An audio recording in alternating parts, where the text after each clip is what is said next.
Mm.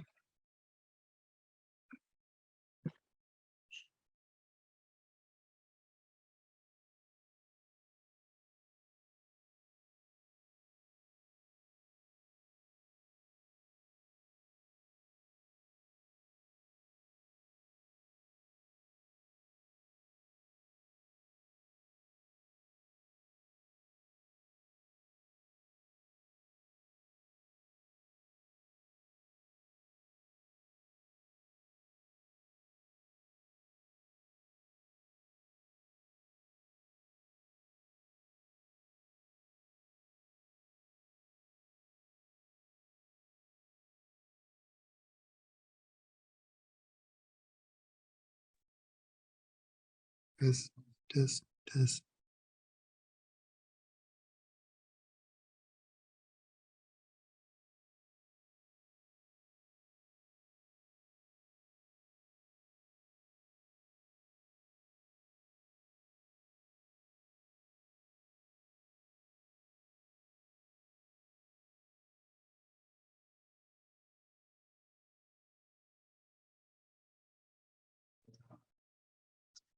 Testing, testing.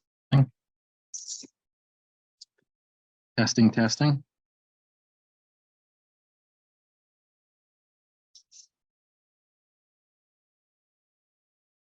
Testing, testing.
Testing, testing, testing.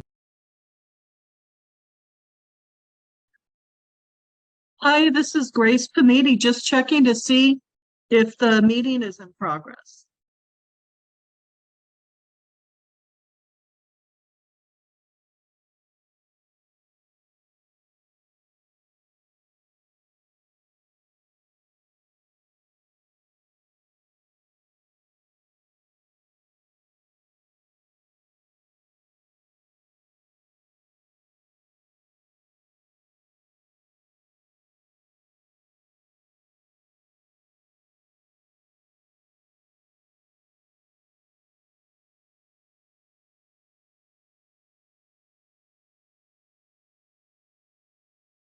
So they wanted us to unmute, so I don't see anything yet.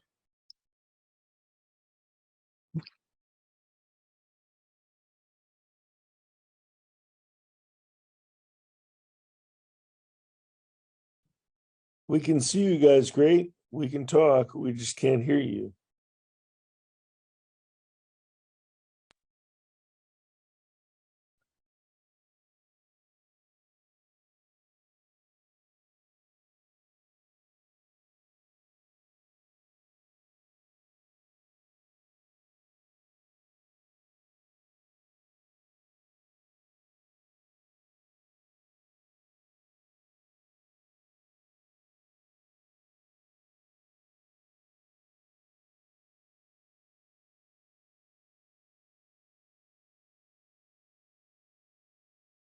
For those of you joining us online, we're going to restart the meeting. So we're going to take a 5-minute recess and re-begin here in a minute.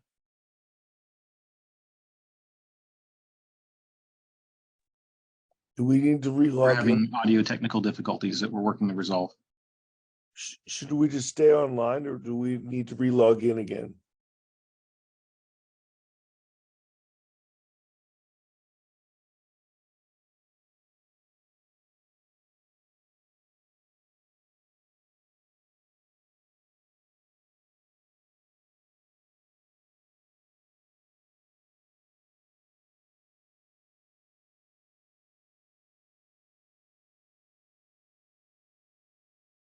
I'm not here.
Okay.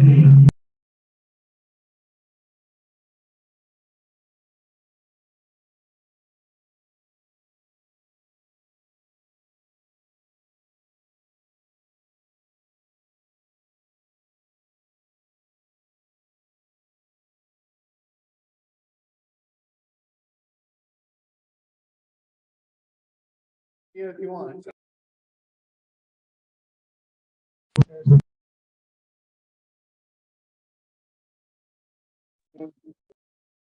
Okay. Hello, hello. Yeah.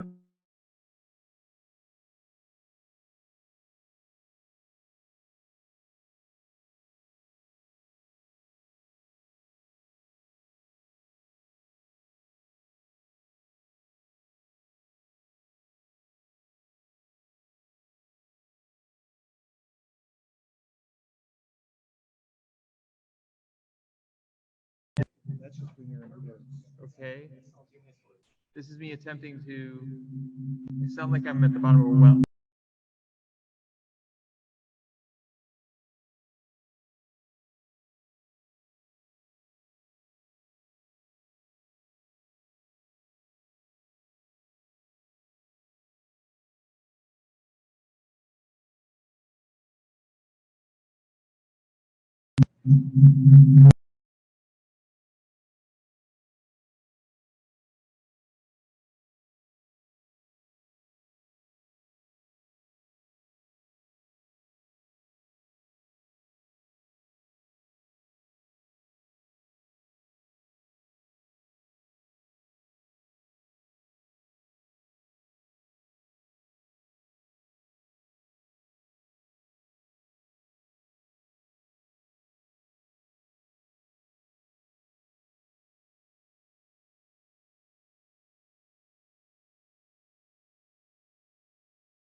All right, testing. Is this working? Can folks hear me? Because we will not be able to hear you. Okay. Oh, well, that's good though, because that means it's going through. Okay. And also you can see the box on me. All right, so we have what I think is a reasonable workaround. So we will restart the presentation. Tracy, I'm going to mute myself. You unmute yourself and start the presentation. We're going to have one person unmuted at a time. We'll try and make this work. Thank you, everybody, for your patience.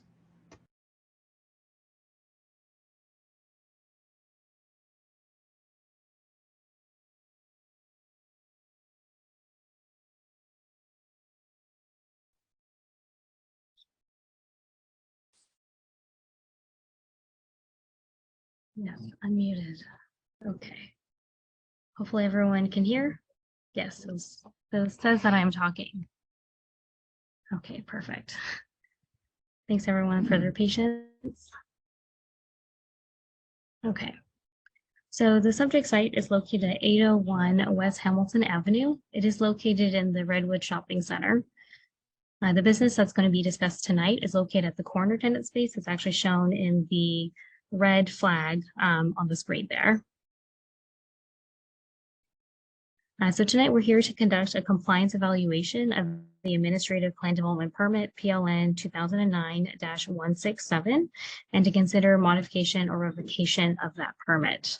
The Planning Commission may also consider modifying the conditions of approval or to revoke the Administrative Plan Development Permit, which would essentially not allow the business to operate between the hours of 11 p.m. to 6 a.m.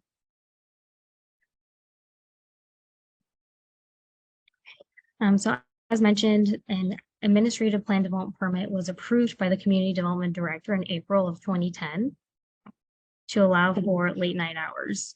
The approved hours of operation are on the screen here, with special note to allowing business hours until 2 a.m. on Fridays and Saturdays. As part of the administrative plan development permit approval, there were conditions of approval placed on the project related to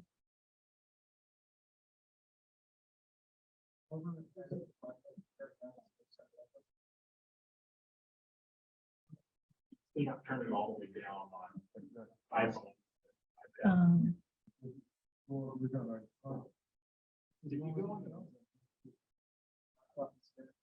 Go in the more menu and disconnect audio. Hit a little three dot more and say disconnect audio.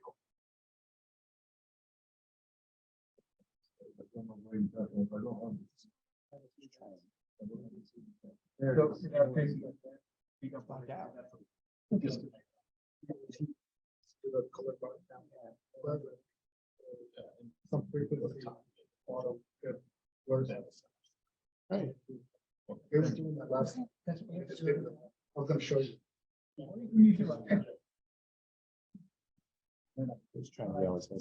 and okay, maybe I'll face this way. That's hard for me. Okay, perfect. Okay. Yes, okay. So as part of the approval of the administrative plan development permit, there were conditions placed on the project. These conditions of approval were related to cleaning up any kind of litter associated with the business. There was also a prohibition of live entertainment and outdoor cooking, and a prohibition of amplified noise or loudspeakers, and a condition of approval talking about noise management methods. Notably, there was no condition of approval allowing the community development director the ability to modify the permit in case there are any issues.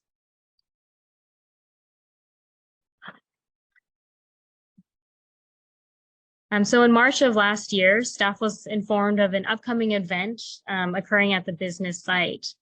Staff at the time did inform the business owner of the permitting requirements to proceed with the event, and also let the business owner know the intent to cite a fine of $1,000 if the event proceeded without the benefit of a permit. The event was held without permits, and the police department did conduct patrols and documented the event. In their patrols, they had noted that there was a speaker system, a DJ, an outdoor barbecue, and just litter from the event scattered throughout the site.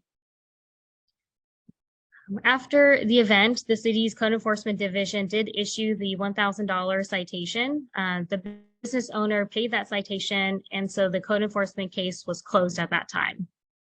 Now, fast forward to March, April of this year, the police department did receive calls for service, noting loud music and a stage located at the business property. The police department did respond to these calls, and when they got there, they did document the event, noting that there was a DJ, outdoor cooking, a speaker system, and a stage present at the business address. And so in April this year, a code enforcement citation was issued to the business owner, and it has been paid.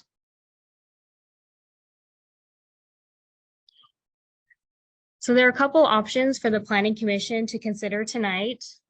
The Planning Commission may consider amending the administrative plan development permit to add a condition of approval, which authorizes the community development director to schedule a public hearing before the commission within any 12-month period, and to reduce hours of operation to a closing time of 12 a.m. on Fridays and Saturdays. The intent here is really for the director to quickly respond and take corrective action to temporarily reduce those hours. The Planning Commission may also decide to permanently reduce hours of operation on Fridays and Saturday to 12 a.m. Or the Planning Commission lastly may consider to revoke the administrative plan development permit entirely, which would require the business to close at 11 p.m.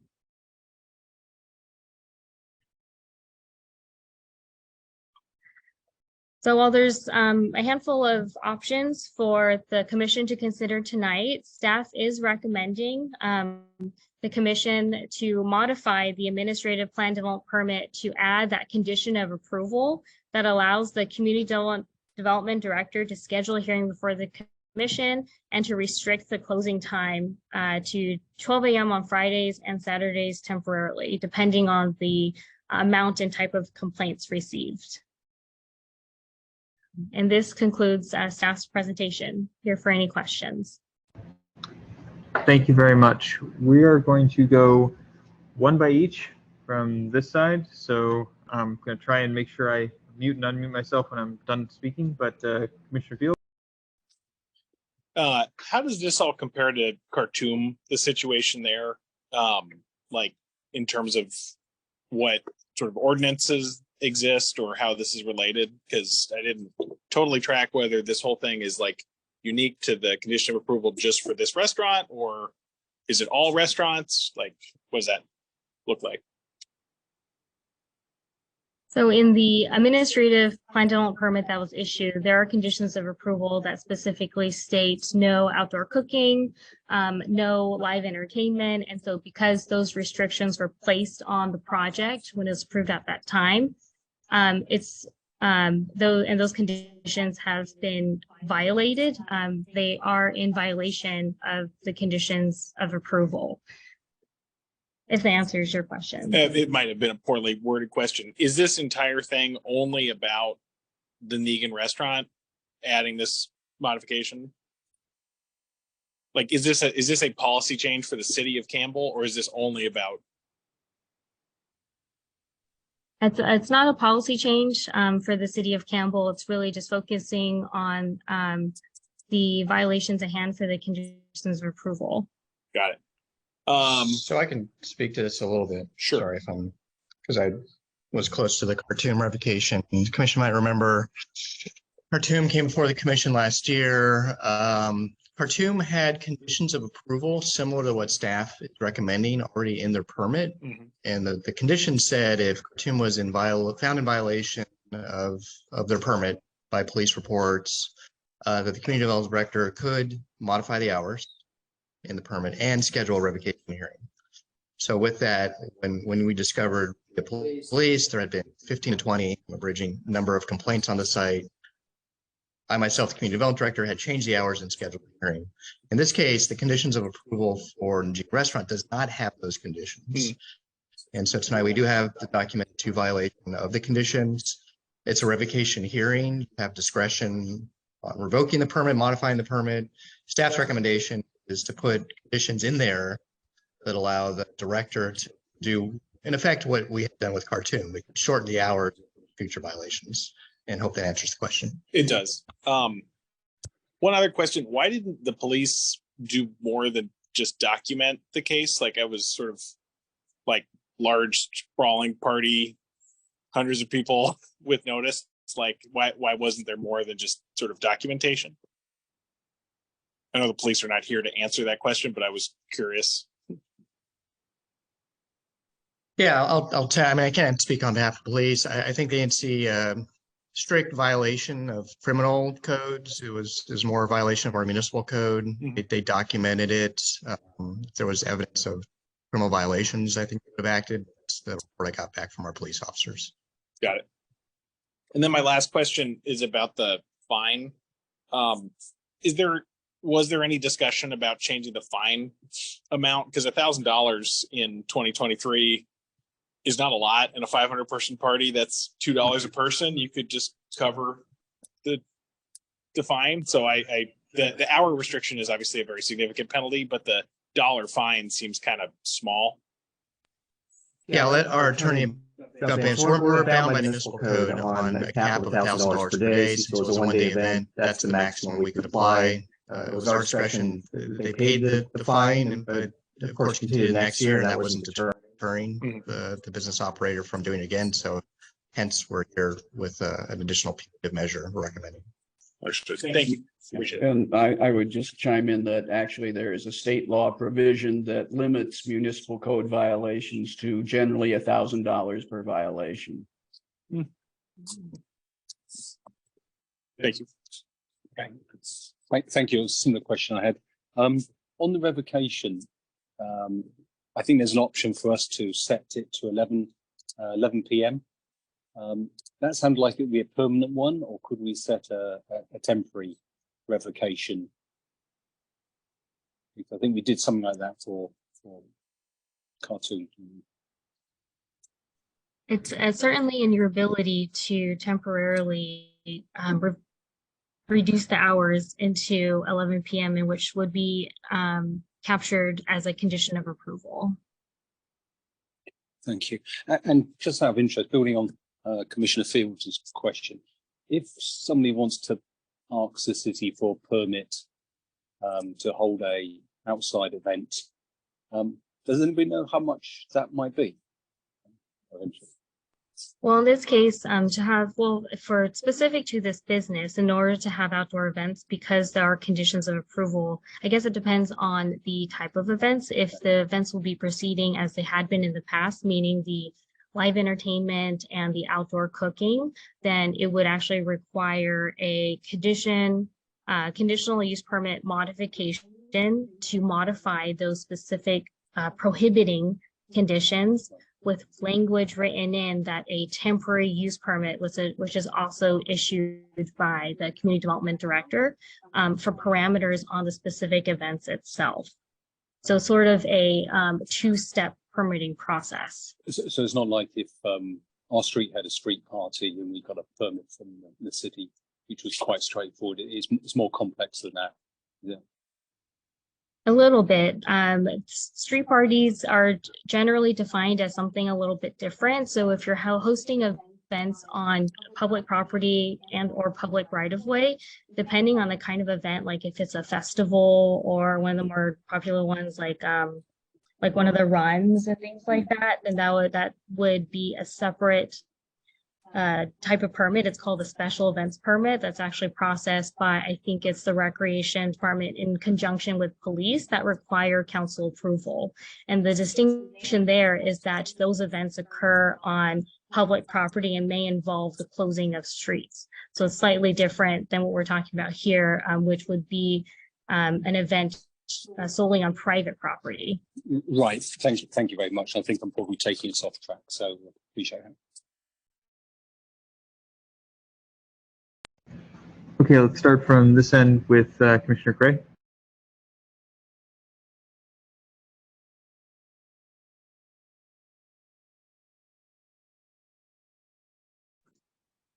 Yeah, Tracy. So are we here now today because of the incident that happened? And that's actually, well, here's my first question. We said in your report you had March/April 23. Was it in March or April, or was there both? Were there two different incidents and different dates?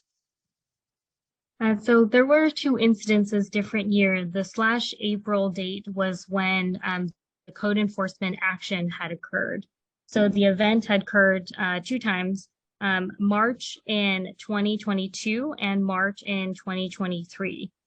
I understand that, but what happened in April of 2023? In April of 2023, our code enforcement division issued the citation for the March 2023 event. So it was the two events, both in March, probably the same date or something, close to it.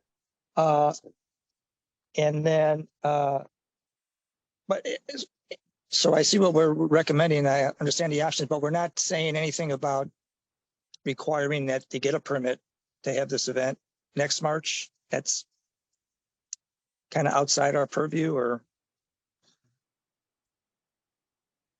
I mean, why don't we just do that? Well, if I can jump in order to do that, there currently is a condition that prohibits them from doing that at all. That condition would have to be eliminated. And then, yes, you could throw in something about their need to get a temporary use permit, but that would be required anyway as under the municipal code. Okay.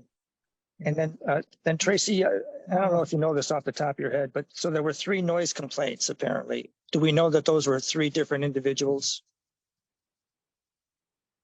Unfortunately, I don't have that information. It was redacted from the record. So it's anonymous. Our recommendation is that if there's only 2 complaints, that we have a hearing. So maybe we want to make sure that those are completely different individuals, or maybe more than 2. Well, that's what we'll discuss. But and let me see. And one other thing that just kind of came up in the report, and I think my question is, are our only two issues the March 22 and the March 23 events? Because I also saw there was some reference to a fire department issue in 2010. Do you recall that off the top of your head? If that was something that's ongoing at all, or was that just something way back when, or I can't find reference to it now that I'm looking, but. Well, in 2010, the administrative plan development permit was issued to allow for the additional late night activity, if that may be what you are referring to. Maybe, I can't remember. I thought I saw a reference to that and I was going to ask about it and look it up, but I forgot to. Anyway, I'm good. Thank you. Thank you, Chair. Do you know if this was the Charshambe Suri event? Did that name ever come up? Not based on the information in the record, no, Okay. but it was mentioned verbally that it might have been associated with the New Year's event, although I don't know, I don't recognize that particular name. That's your name. So the reason I asked that is that I understand that being Iranian American myself, there are 3 times when they celebrate New Year. This particular event would be akin to our 4th of July. So this is what you do on the last Tuesday of the year. Now, when I say year, you know, the Persian calendar goes by, starts from spring. So then the next event you celebrate is the New Year, March 21st, almost always it corresponds to that. And then the next New Year is the Sizde Bedar event that they do it. And I used to actually organize that in the Sona Park. So that's why I'm familiar with all these, you know. And so if I read the records correctly, these guys have been in business at least since 1975 that I know, because I believe I went to that restaurant in 1975 when I was visiting San Jose, California, you know, and 1976 I immigrated, and I think they've been in continuous operation now, maybe under different ownership, but if I'm not mistaken, maybe we can ask the owner when it comes up. But during this time, they haven't had any issues, right? It's just these 2 events we're talking about. Yeah. During that time, they haven't had any issues. It's just these 2 events we're talking about. That's the question. Well, there was I believe there was another code enforcement case where there was some illegal construction without the benefit of permit occurring on the corner. There's a little landscape patch between the tenant space and the sidewalk that had occurred. And there were concerns at that time from the health department. And so as looking through the records, there was a joint inspection by planning, building, and the health department to take a look at the illegal construction, as it also related to potentially improper storage of consumable items. But other than that incident and the 2 events that were held in March of 2022 and March of 2023, there's nothing else in the record that there have been. That we know of. Right. Understand. Okay, you know, I guess I can ask my other questions from the applicant when it comes up. Thank you.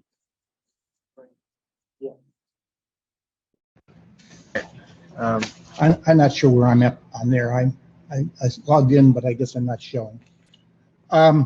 So I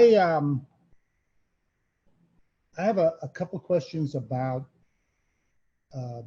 So to me, there's a couple questions about how in the future.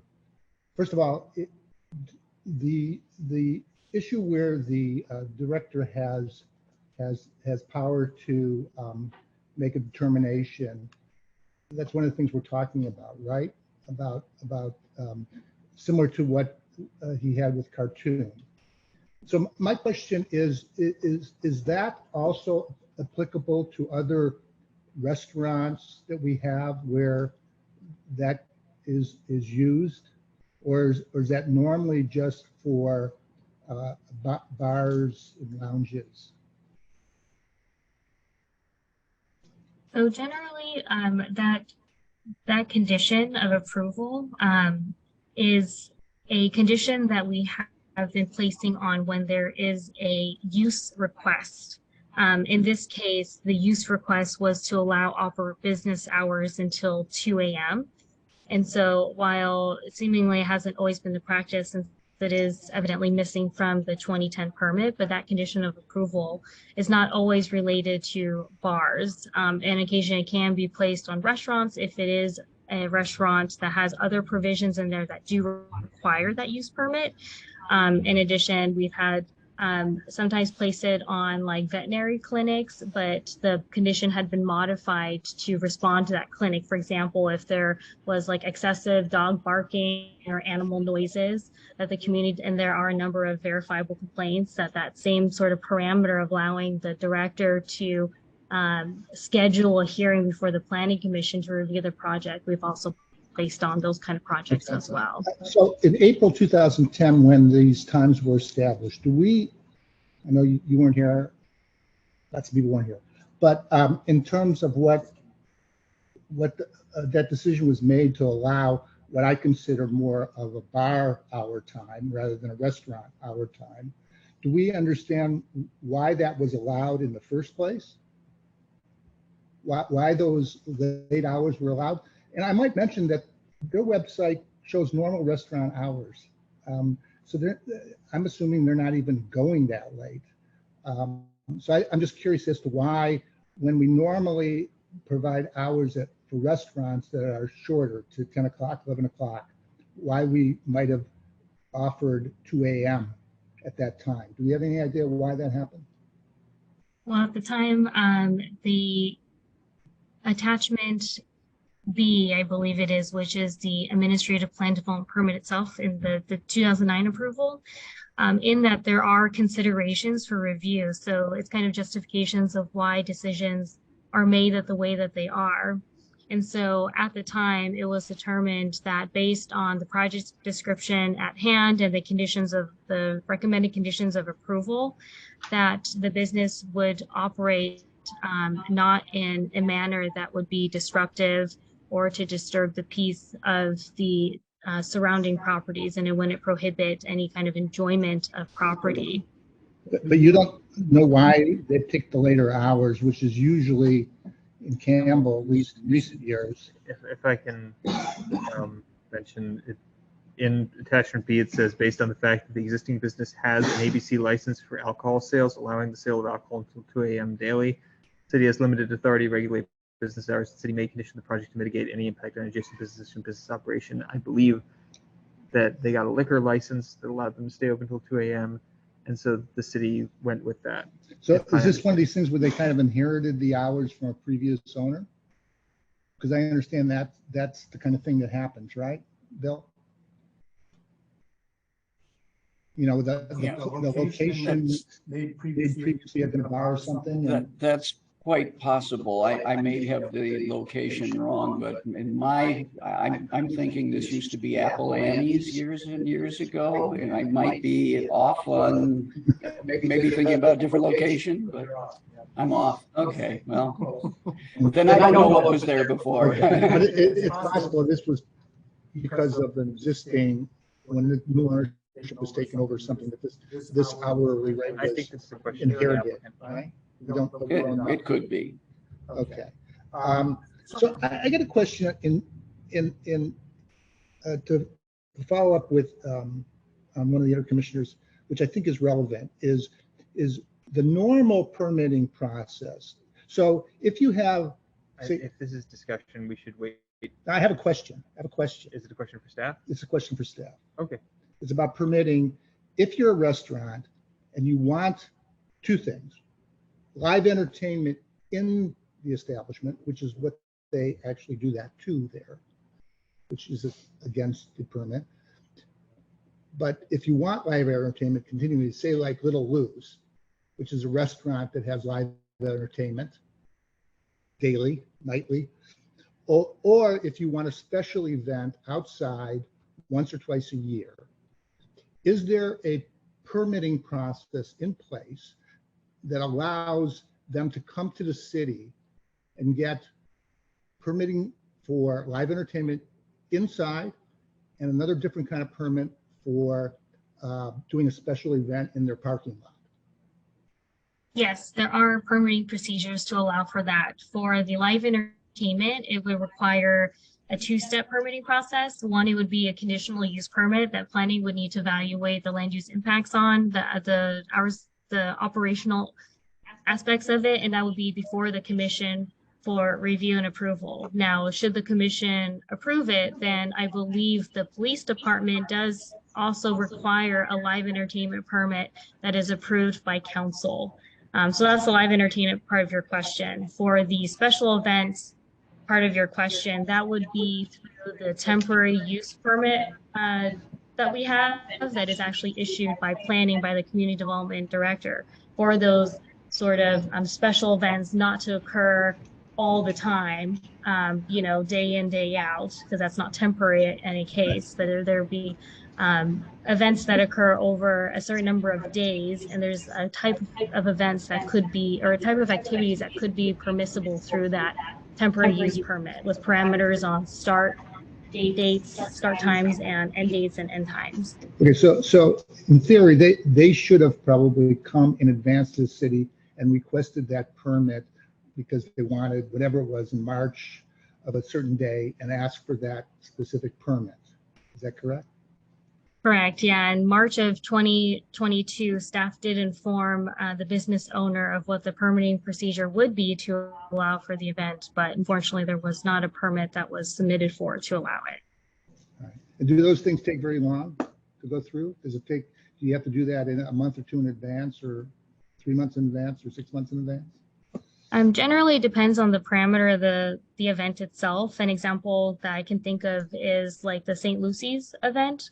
That one, we do need a little more time just because we do need to coordinate with other divisions. And in that particular case, they are requesting for officers to act as security as well. So there's a little bit more coordination there.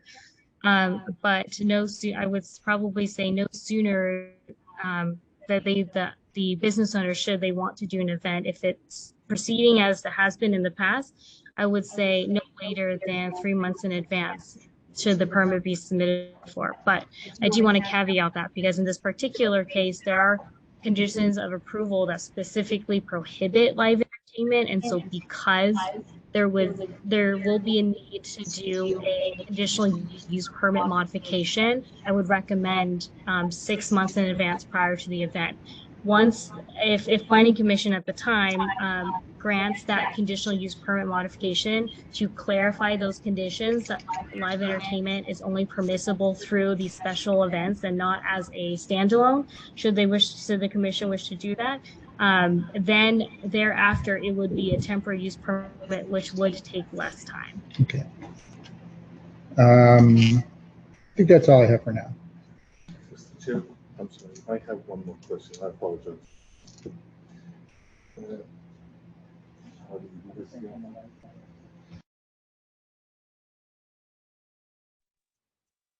That's first, okay. Done speaking. Can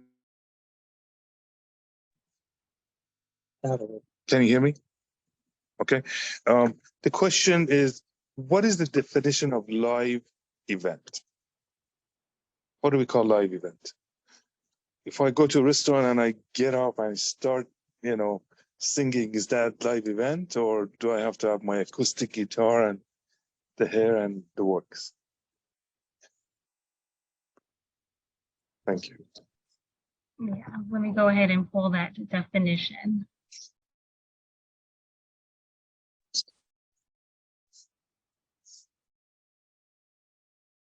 I think the definitions in the live entertainment permit and in the zoning code may be slightly different. So generally, under our zoning ordinance, a live entertainment establishment is a commercial facility that offers a venue intended to allow for patrons to dance, listen to live entertainment. That could be like bands, DJ, things like that. It doesn't include non-commercial expressive activity projected by the United States or California constitutions as listening of recorded music without a dancing venue. So generally, if a live entertainment, if you have like a band, or if you have like a dance floor under our zoning ordinance, that would be considered live entertainment.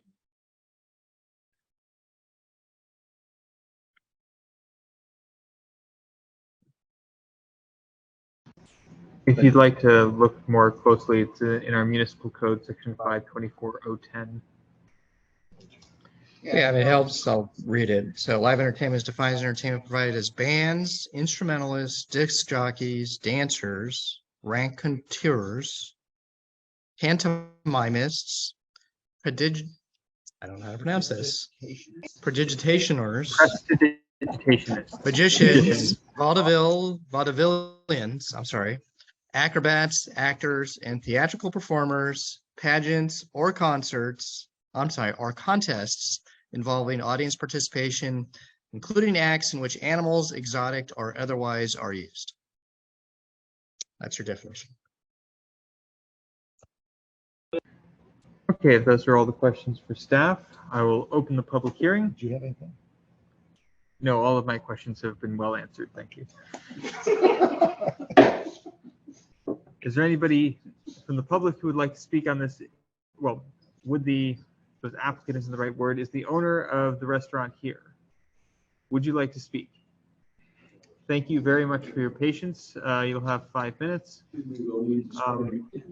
That's not going to work. Can we make sure that speak to laptops? that mic is connected? And then just mute my own speaker here. Right, we will be able to hear him talking, but just make sure that it's audible online. The mic will pick you up. All right, can everyone hear me? Before you speak, we want to make sure you have been sworn in. Yeah. So you could raise your right hand. Do you affirm that your testimony will be the truth, the whole truth, and nothing but the truth here today? I do. Okay. I wanted to apologize for what's before we begin, please introduce yourself. Okay. My name is Parviz Sahwai. I'm the owner of Nagin Restaurant, and I've been the owner for the last 20 years. For the last 4 years, I've been managing the restaurant myself. Before that, I had a manager, and the 2009 plan, I don't remember having applied for that. That might have been done by my manager. And as far as we were concerned, we applied because we knew it was live entertainment was going to be late night. So they applied for 2 o'clock in the morning, just because there was a live entertainment. But in the last 20 years, we have never, ever operated past midnight, never. And as far as we knew, that plan allowed us to have live entertainment. This is after 20 years, this is the first time I'm hearing that the live entertainment is not allowed, and definition of live entertainment is DJ or dancing. Oftentimes we have wedding or graduations and people want to get up and play their own music and dance on the dance floor. I'm not sure how that's live entertainment because that's a condition of their contract that they signed with us to have the event at the place. But I do want to apologize about the 2 outdoors events. For 20 years, we've never had that event. In the last 2 years, I was under a lot of pressure from the Persian community to do something to bring the community together. The first time was because of COVID, and that was my intention was to only have it for that one time only. And this last year, or this past time, in March of 2023, again, there was a lot of pressure, and I agreed to do it reluctantly because of this political situation that was happening in Iran, and people wanted to have the Persian community come together. So I agreed with that event. As of today, I have no intention of doing that event again unless there are special circumstances like they have been in the last 2 years. And I did apply for a permit. The first time I did apply for a permit, in fact, I came here and went over to talk to the clerk, and the clerk told me that you need to get the permit from the fire department. And I went to the fire department for 3 months and got a permit from the fire department. And they were, in fact, they were supposed to come out and inspect the event on the Tuesday, the day of the event. On that day, I got a call from the fire department saying they're not going to come out because city requires a permit. And then I got a call from the city and an email saying you're not allowed to have the event just 3 hours before the event. So at that time, there's no way for me to cancel and tell 300 people not to show up. And even though it was on private property, he was with the permission of the landlord. So altogether, I do want to apologize for that, or we had never any intention of going against city regulations and rules or doing something without a permit. I did try to get a permit the second time. I also tried to get a permit, but I applied too late. It was just the end of January and there wasn't enough time. So that will never happen again. If we decide to do it, we'll certainly go for a permit. If the permit is allowed, we'll do it. If not, that event has no economical benefit for the restaurant. We had to close the restaurant for 2 days to prepare for that event. It was solely to bring the Persian communities together. And it was a lot of work for us. We were exhausted and nobody wants to do that again. So that's all I wanted to say. And just, just keep in mind that in the last 20 years, we have done a lot for this Campbell community, and there's never been willingly any violations. And what you mentioned about this outdoor storage, that was entirely done by the landlord. The landlord allowed an outdoor store facility and an office to be built there long before I bought the restaurant.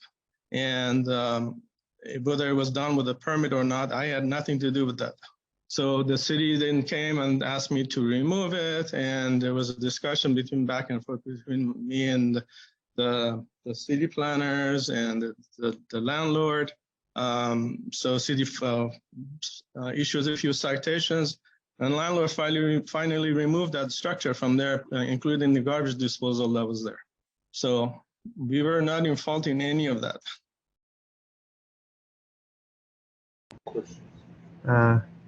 Thank you. I'm guessing the commission has some questions. Let's start from this side.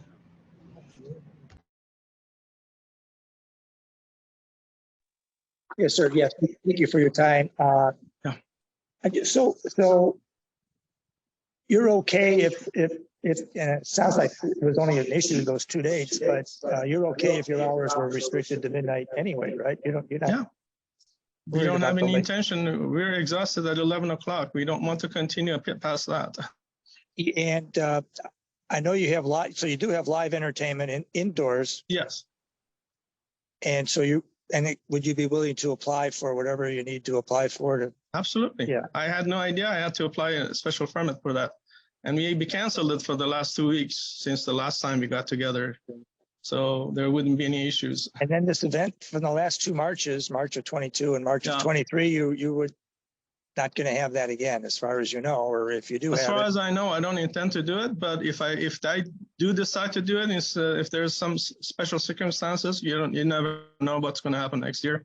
But if there is something I can help the Persian community to come together, and there's a special event or a special happening that's taking place in that community, and I decide to do it, I certainly won't do it without a permit. And that's what I just heard. I guess though, if you do want to, I guess you have to probably start that process pretty early, like 6 months. 6 months, yeah. So that's fine.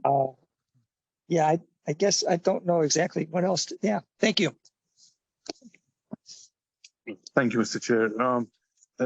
Thank you so much for your operating the restaurant for so many years. If I'm not mistaken, this location has been a restaurant for 1975. Does that make sense? Yes. Okay, because I remember I had 2 other owners before me. I see. Because I remember going to an event there, when we were visiting United States, and that was 1975. So, and since then, I've never ever heard any issues with the restaurant, except for these things that I heard in the commission meeting. I didn't attend the Charshamba Suri event. Right. That I believe this was for Charshamba Suri, correct? Yes. Okay. The question I have is, the so-called live entertainment, it's you don't have a band or you don't have a like a guitar or these loudspeakers. It's more of a somebody with a microphone and just singing, correct? Or Sometimes, sometimes if it's a private event, people choose to do that. And but on Saturday nights, sometimes we have a DJ playing music, pre-recorded music. Of course. And sometimes there is a band, just a keyboard player and a singer. So again, in my experience, having lived here for the past 48 years, this restaurant and the owners, you being one of them, have been very responsible. And you haven't had police issues like some of the other cases that come in front of us. My colleague had mentioned one of the names is that this is not like you have to call police for help. There's fights going on. There is, drunken people leaving the restaurant. It's nothing like that. If that thing which my colleague mentioned is the university, you're at elementary school as far as issues, as far as the level of the issues, if I'm not mistaken. That has never happened, no. Yeah. So, so I encourage you to apply for a permit, just so you're operating within the law and continue Absolutely. service. Thank you. Thank you. Commissioner Fields? My question was just going to be about like what had happened in the March 2020 versus 23, but you answered it earlier. So thank you for answering. None for me. Thank you. It's been asked. I think you've answered the question about like what exactly happened. Just to be clear, the second time this happened, you tried to apply for a permit in January, but that just wasn't enough time to get the appropriate it was permits too in the late. city Yes. to do this. Okay. I right up to the day of the event, I was against it. So I finally had to buckle in and allow them to do it. Understood. Thank you very much for Thank your you. testimony. You can have a seat. Is there anyone online who wants to testify?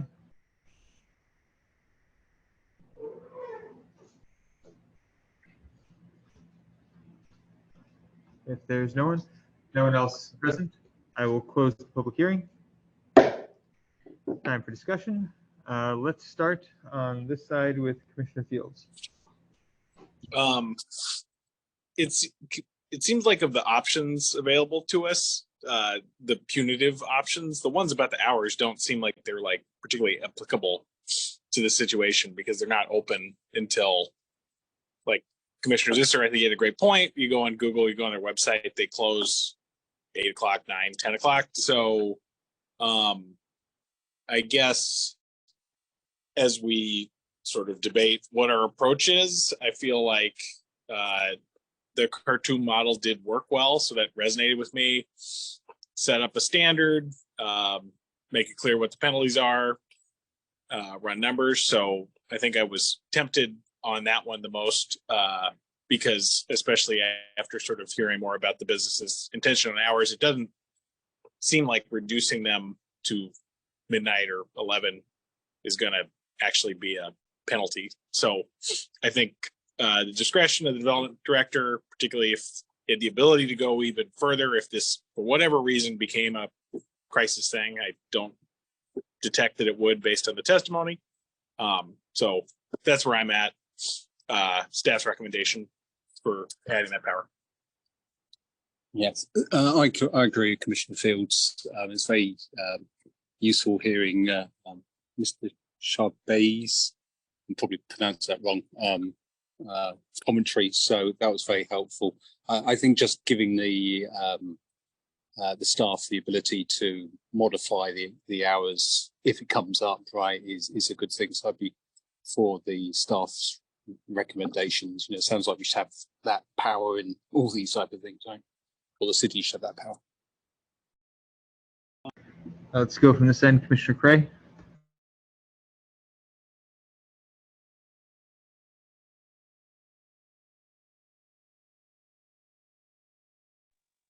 Yeah, no, I think I'm okay with the staff recommendation. I think that's fine. We just don't want to keep, now that this has come up, we got a real successful business and we want to keep them successful and happy to have them in Campbell. We don't want the same thing that, keep coming up. Now that it's come up here, we should try to take care of the issue so it doesn't happen again. And I don't exactly know how to do that, but, if you just want to have live events and just pay the fine, I guess that's the cost of doing business, and then you don't really solve the event. So, the problem. So, I think it's a good idea to leave it up to the director if there's a bunch of complaints. But added on to that, I don't know if there's just something we can do legally or should do. Requiring any event that's a live event outside the walls of the restaurant that you have to have a permit. And then if you don't, I don't know if there's anything we could do beyond the $1,000 fine, but we don't want the same thing to just keep happening. So I'm kind of at a loss for that, but I think the general idea for the staff is fine. And yeah, the hours is it's really just a couple days. So it's really not a big issue. And I think we can just leave that with the staff director to act on any complaints that might come up. Thank you. Thank you, Mr. Chair. I also agree with the staff's recommendation. I think it's a good idea for the owner to apply for and get the conditional use permits adjustments so that you have the choice, if you want to continue live entertainment, or any other events. So, without it, then, you're just risking too much, and so I agree with staff recommendation and the recommendation from my other colleagues. Thank you. Over here. All right. So, the other commissioners have covered much of what I was concerned about. I would just like them to be, they're a restaurant, like they're not a bar, they're not like cartoons. So we don't really have that issue on a week in, week out basis. So I would just like to see whatever we agree to approve is put them in line with what restaurants are in Campbell. If we can change the operational times with their agreement to more restaurant times, similar to what they posted on their website, or to operation, sounds like they close at 11, so till midnight for their staff. And then on the other side, whatever is reasonable. I think that's to get them in line with what the most of the restaurants in Campbell are like. I would be in favor of whatever we do to do that. And I also think that obviously they need to, if they want to continue to have live entertainment, which it is live entertainment on Saturdays, that they should, we should support their getting a permit for that ongoing.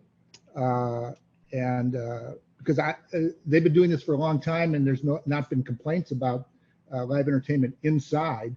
So it seems to me that we should be accommodating them to be able to get a permit for that if they've had no complaints about the internal live entertainment. So I'd like to see the city work with them on that. And then, it sounds like there's not a great permitting process for special events of this kind. So I'm not quite sure if, the owner came here, was sent to the fire department. I'm not sure what the process should be, but it seems to me that we should have a better process in place, and the city should be taking the responsibility to get the entire process proper, so that it's timely for a special event that doesn't take 6 months, preferably shorter period of time, and that the city should be proactive in making sure the permitting process works for owners like this gentleman here when there is a special event. Of course, I would recommend the Persian community to find a venue that already has that stuff in place, so rather than a restaurant's parking lot is like find a venue to do a big celebration like a lot of other people do. Then you won't be pressured by your community either. I don't know if what we're offering as a resolution is the right thing to get this on the right track, but I would support whatever we can do to make this right for everybody. Thank you. I'd like to echo what Commissioner Zisser said. My understanding is that the applicant is not the right word, but the owner did not realize the situation they were in the first year, and the second year they attempted to do the right thing. But I think someone who is not deeply steeped in Campbell's land use rules would think 2 months is enough time to get a permit to do this. And it turns out that you need to modify your conditional use permit. You have to go through, I assume, a discretionary process with hearings and so forth. And I think that indicates a larger issue, and hopefully the economic development consultants the city has worked with will look into that. I will be letting them know about this story and see if they have some notes. It just seems like a bad result all around. Like the rest of the commissioners here, I support staff's recommendation, but I think this indicates just something going, processes not being accessible. That's how I would put that. That said, it sounds like we have some consensus. Do we have a motion?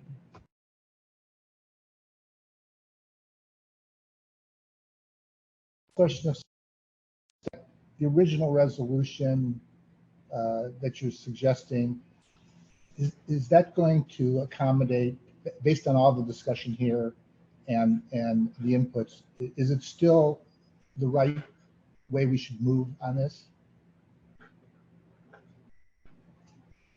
If the intent is to, to your point that the live entertainment inside hasn't been an issue, there hasn't been code of complaints or any kind of police activity regarding the inside live entertainment, I suppose the commission does have the ability to very narrowly modify that condition of approval to make it clear that live entertainment could be permissible with a temporary use permit if the commission wishes to act in that manner. Can I have just a straw poll show of hands who would be supportive of that? That's 4-2. Okay. The only thing I'll add, sorry, Rob Eastwood, Community Development Director. On the second point of them operating live entertainment inside the facility, where it appears the operator didn't know they needed a live entertainment permit, and we have not gotten any complaints. What typically we do at this point is have them enter into a compliance agreement, which basically says, well, we're going to stay enforcement. We haven't got complaints. As long as you submit a schedule and adhere to it, how do you go through the process and legalize the use? So just want to fall back on that. That's our standard approach. Businesses or activities that are not compliant with the code, where people are trying to do faith to legalize it, but to keep them on a schedule where that happens. We don't need to vote on that or anything? No, just be a code enforcement administrative process we use. Okay, so it sounds like going forward, enforcement action will not be pursued against them for their indoor live entertainment because of a compliance agreement, if they go through with the compliance agreement and so forth. That's a correct statement. Okay. All that in mind, do we have a motion? I'll make a. We have an amendment. I'll make. I don't think I'll an make a amendment's motion, and necessary. I'll include the stuff we just talked about. I don't know if this is working. Yeah, I'll just make a motion that the Campbell Planning Commission approve a city initiated modification to a previously approved administrative plan development permit, PLN 2009-167, amending the conditions of approval for an existing restaurant liquor establishment, Nagin Restaurant, with late night activities on property located 801 West Hamilton Avenue, with the added condition of that the restaurant get into city compliance for live entertainment. And also a second condition we might as well put in there, for what it's worth, that the restaurant be sure to get a proper permit for any live events that they have outside their restaurant, outside the walls of their restaurant. I would add those two conditions to what's staff report. Second. May you please have a vote?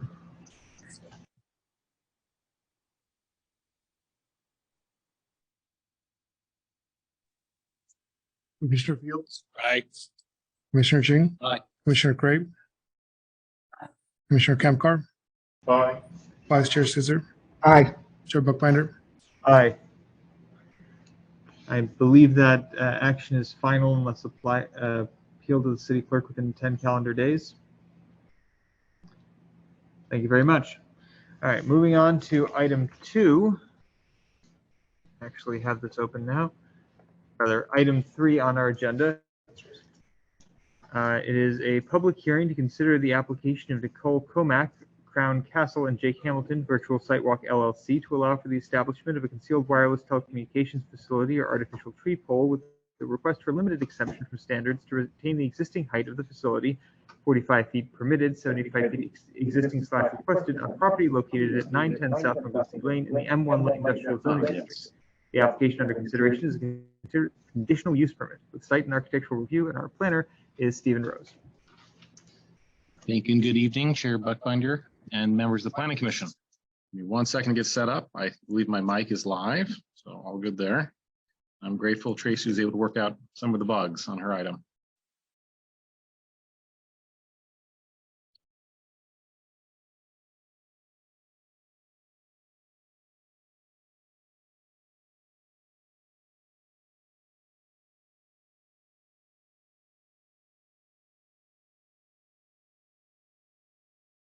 Okay, so just as mentioned, as item 3 on tonight's agenda is for a new wireless telecommunication, a new conditional use permit associated with a wireless telecommunications facility. The project site is located in the M1 or Light Industrial Zoning District. It's for a 75-foot tall wireless facility as well as associated equipment, and which supports 3 carriers. The applicant proposals for a conditional use permit with a site and architectural review component to allow for the establishment of a concealed wireless facility, which would be concealed as a eucalyptus tree, as well as allowing for a limited exception from standards to retain the existing height of the facility. So essentially the applicant is requesting the existing height of 75 feet to remain where the code would otherwise restrict it to 45 feet. The city's wireless facility ordinance also provides a connection to the city's wireless facility design requirements. They require an assessment of the species, size, and shape of the tree which has been selected, that being artificial based on the project surroundings. It also speaks to a desire it generally supports V-shaped trees such as eucalyptus as a generally preferred tree species because it provides greater canopy screening up higher elements of the tree where the antennas are generally placed. It also identifies industrial parcels such as the applicant's proposed location as a preferred siting location. And just to kind of recap, it's been some time now, but this project was also reviewed by the City Site and Architecture Review Committee, which supported the facility as designed. One other reminder, this item was continued from the Planning Commission's previous meeting of April 25th, 2023 at the request of the applicant. Since that time, minor changes were made to the draft resolution to clarify aspects of the facility which constitute the specific concealment approach. That's specifying those elements of the facility like the branches, the bark, and the leaves as those aspects which constitute the method by which they're concealing the facility. One other point I'd like to make clear is that because this item has been continued and given the amount of time that we've expended reviewing the project, there are permit shot clock requirements which come into play. In this particular case, we would need to make a decision tonight, either to approve or deny the request in order to fulfill those permit shot clock requirements. So continuance is largely off the table. So with that said, staff is available for any questions. I believe our applicant is also available online, as well as we have brought in our third-party reviewer. That's the Afflerbach which provided a technical evaluation of this item's argument for substantial gap in coverage. And that concludes staff's presentation. Thank you. Thank you. Let's go from this side. Commissioner Fields, if you want to start us off. Questions for staff? Thank you for the thorough report. Why eucalyptus versus other tree types? So as just previously mentioned, you could have any number of species. The wireless facility design requirements do generally encourage V-shaped trees, which do, like a eucalyptus, provide greater canopy higher up. I mean, other tree species can simulate the same. It was a point of discussion as part of the Site and Architecture Review Committee whether or not to the north and south of this particular site there are deodar cedar trees, and whether or not that might have been a more appropriate species for the location. But keeping in mind the shape of those trees are very distinct, and usually are pyramidal shape, so that you're providing greater coverage towards the base and not usually towards the top. And because there isn't like an established grove of trees near the site, any real species could work at this location if you're picking a tree. I mean, there isn't a strong correlation between the trees which surround and the tree that was selected. So in general, the standard is fairly open-ended of what kind of tree it could have been. I would say there's a stronger correlation between the species selected when there is an established grove of trees of that's like kind. So if you were proposing a redwood tree or a palm tree type style and a grove of established palm trees, that would make more sense. In this particular case, there don't happen to be a great number of trees in the proximity of the project site. That was my only one. Thank you. No questions.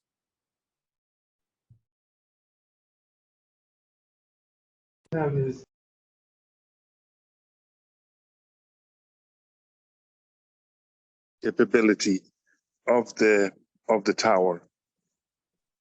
I mean, are they adding antennas? Are they making antennas stronger? You know. Understood. So I'd say broadly speaking, the reason this item is before you tonight is because the facility is set to expire. So these are typically term limited entitlements. They have a 10-year window for which they need to come back in for renewal. This facility, I think, either already expired or is set to expire in the near term. And as such, they are being brought forward under our new wireless facility design requirements, as well as our new wireless facility ordinance, which requires a concealment approach for these types of facilities. Effectively, the type of tower that you see presented where you have the exposed antenna arrays is no longer a supported tower type or configuration, so they must mask it in some way. There are a number of different ways of concealing a facility in the city. Sometimes you see them built into buildings. Sometimes you could have a bell tower or clock tower. There's other ways of concealing it, which would be code compliant. In this particular case, the applicant has chosen a tree approach, given the location and the cost. It's actually passing by the site from the highway.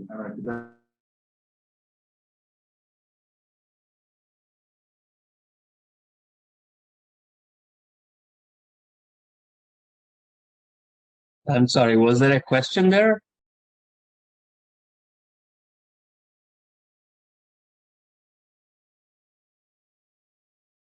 So the only question I have is, why is this not administratively approvable? Like, what exactly is the thing about this that requires discretionary action on our part? So the city has different tiers, permitting thresholds for projects, typically stealth facilities, which would be if you have an existing bell tower, putting that other example in play where you had an existing building, and you were to add antennas in a way that it renders it fundamentally imperceptible to the public if there's been any change at all. Those do not require those planning commission action. Those are administratively approved. Another example would be, let's say you did have a building and you were to add a new cupola to that building. The first time you come in to add the cupola, add another story to that building to mask antennas, it would require planning commission action no different than if you're proposing that in addition to a building, a commercial building requiring planning commission action. Subsequently, if you were to come in and add an antenna or modify or seek renewal of that same facility once established, it would be an administrative decision and would fall under the lower tier. So it's a better, best to kind of generally imagine these as it's a higher bar for establishment and a lower bar for renewal. The exception being the facility you see before you tonight Although it's a concealed facility type, it doesn't constitute a stealth facility because a tree is, it's effectively an entire feature in and of itself. It doesn't really serve a function for the building. And as such, its renewals would require a conditional use permit each and every time. Minor modifications during the 10-year life cycle can be done, like they could add additional antennas or modifications to it, so long as they're fulfilling, they're in abidance with the conditions of approval we've established. Like the antennas are being put within the canopy of the tree that we proposed, they're masking the antennas or leaf socking it. If they're meeting all of those requirements, those could be generally granted through what's called an eligible facilities request. And those are issued just by a building permit. They don't even get administratively approved in the same way. Thorough answer. Honestly, that I'm not trying to be sassy here.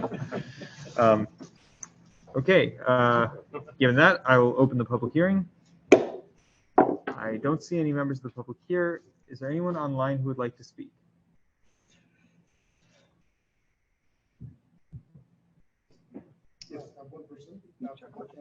Okay, Can anyone see my raised hand? Off all of our mics here, because otherwise there's going to be horrible feedback. I will just ask that when they unmute you, please introduce yourself.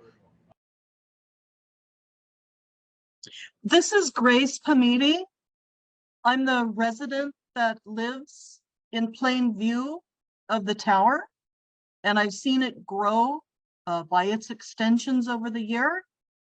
If there is a vote to approve that they go ahead and camouflage, I just want to ensure that you include our votes, these residents, Grace Pamiti and Sunil Pamiti.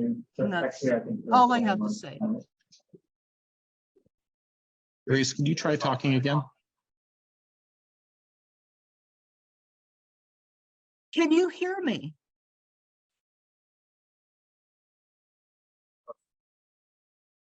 Yes, we can hear you. But we have to do this. You are echoing.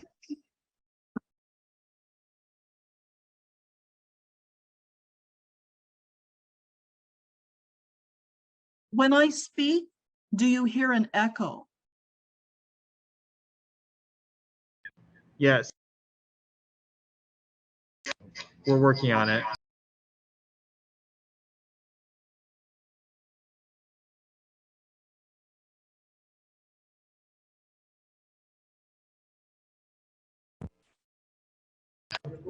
Can you try again, please? Can you hear me more clearly?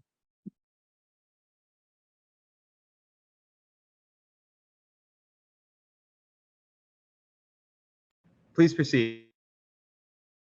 My name is Grace Pamiti, and I'm here with my husband, Sunil Pamiti.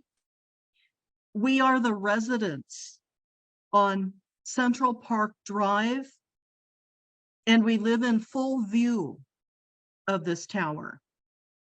We've seen it grow exponentially over the years, and my only comment, I am hoping that if we are allowed to vote to approve the camouflage, that you do accept our votes.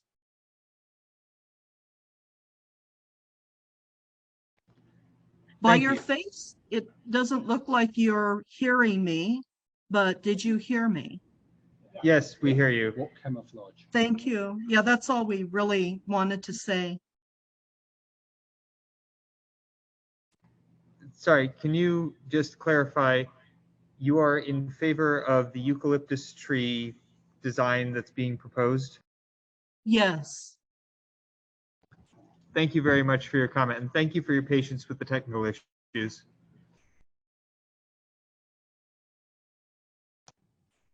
Okay, is there anybody else who, anybody else online? Okay, seeing none, I will close the public hearing.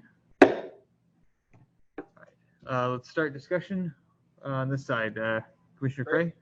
Yeah, no, I think, yeah, this is pretty straightforward. No problems. I think Crown Castle might be the biggest maker builder of these towers, and they've done so many of them, and they're pretty good at it. But I was just going to point out real quickly, I was wondering why our staff report was so long when I went through the first item, and but then I actually sped read, maybe not really slowly read the virtual site walk report on why the gap, why they need the tower right here. It's actually pretty interesting. So if you ever have a few minutes, more than a few minutes, anyway, I think I have no problem. Project looks good. Thanks. I have no issues with it. I agree with the staff recommendation. Thank you.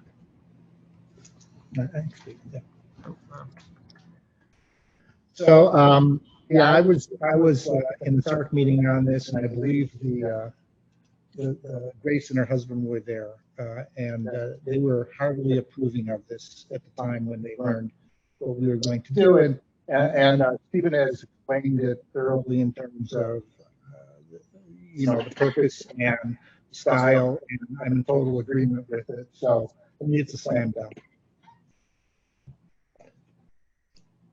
Commissioner Fields? Totally approve. I think in the future, I would love to see non-eucalyptus. Eucalyptus is an invasive tree species. We have a lot of nice native California trees that I'd prefer to see, but I would certainly not block this particular instance over that. So I'm supportive. Yeah, and just for my clarification, this is the eucalyptus one. Okay, so I'm good. I agree with my fellow commissioners. It's unusual to have neighbors come out and say, hey, this is this thing that's going up next to where I live, and I'm in support of it. So that's a very good sign. Do we have a motion?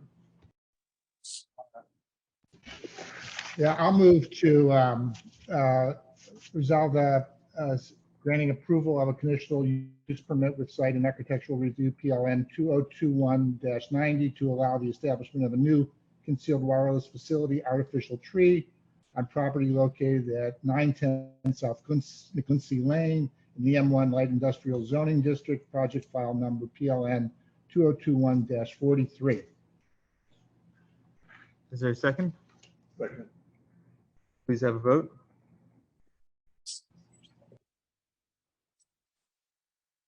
Commissioner Fields, Aye. Commissioner Ching, Aye. Commissioner Gray, Commissioner Campcart, Vice Chair Scissor, Supervisor Binder. Aye. Thank you. I believe that is final unless appealed to the city clerk within 10 calendar days. Congratulations to the applicant. Okay, we're almost done. Is there a community development director report? Yeah, just 3 items. Number one, want to let the commission know, if you remember last hearing, you reviewed proposed expansion of the Shell station and made a decision not to allow that expansion. We did receive an appeal, so decision was appealed by the owner, and that will go to the city council. So we'll keep you apprised. 2, I'm not sure if you remember, several months back, you entertained a variance application. This is a house on Page Street, a couple blocks from here. Planning Commission approved the variance. That was appealed by neighbors to the city council. When city council continued the hearing, there was initial feedback on potentially modifying the proposed design. Applicant has come back. They've modified the design. It is going back to hearing at the next council meeting next Tuesday. So if you want to stay tuned. In addition to that, just 2 additional things. One is I've talked to the planners looking ahead. It doesn't look like a lot of items coming down the pipe. So I don't want you to be too surprised if either A, you have a 1-item hearing, or B, if we cancel a hearing. You might enjoy your summer. But that's just the forecast. And then last but not least, I have met once or twice with your ad hoc subcommittee, Commissioner Zisser and Cray, on the housing crisis. I just slided the name, the housing shelter crisis resolution. And I had some new information. We have some new point in time count information I can provide to both of them. But if it makes sense in the next month or 2 to bring that back, I'll defer the commission. But as we had talked, you might have all the information you need to report back. And that's all I have. Curiosity, if you were to summarize the modifications of that house in a sentence or 2.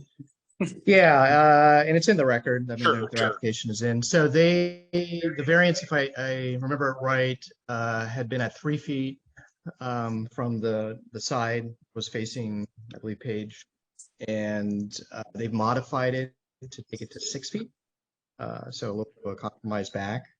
There was a JADU that was inside the house. They've elected to remove it at this point. And then I know a lot of the neighbors' concerns were on the number of doors. This is a sort of an aesthetic appearance that could be a motel. So they've reduced the number of doors that are visible inside the building. I think it's gone down from 4 to 2 or 3 to 1. I can't remember the number, but that's been reduced. So those 3. Thank you. So just make sure I'm understanding. If we're going to be a 3-unit house, it's now a 2-unit house? Correct. I see. Thank you.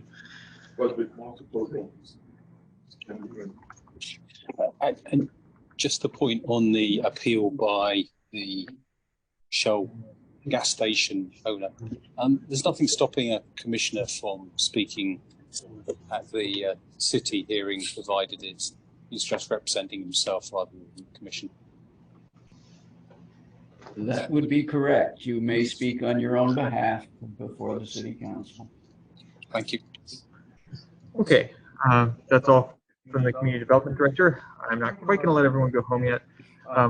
I met this last week with the economic development team that's working with the city and talked with them about what they see as issues with the with our processes, and talked about some of the subcommittee work that I'd been talking with staff about doing. Just as a note, they had very nice things to say about Planter Rose. So I've only done this once before, so the process for proposing a subcommittee is I can just propose it and look for volunteers.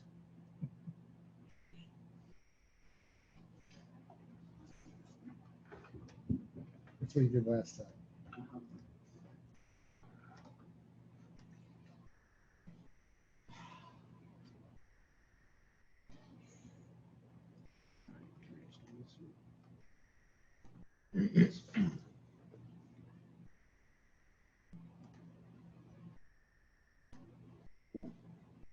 Yes, as chair, you can create a subcommittee and then make appointments to it.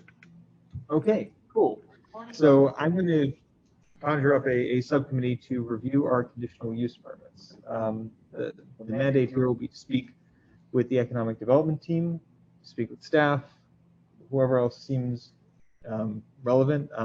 I've done some research on how often we actually have conditional use permits and what they're for.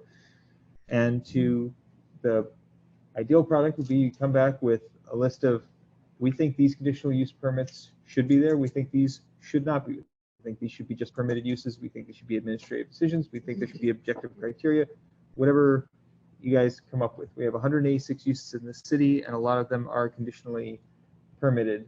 On a casual look over the last year and a half, about a little less than a third of the items coming before us have been conditional use permits of one kind or another. So it's a significant portion of our work. So I remember Commissioner Fields said you were interested in this. Do you want to be on this subcommittee?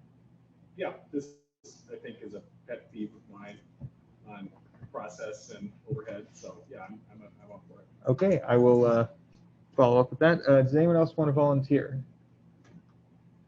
I realize that, all right, you have enough bandwidth to do 2 of these?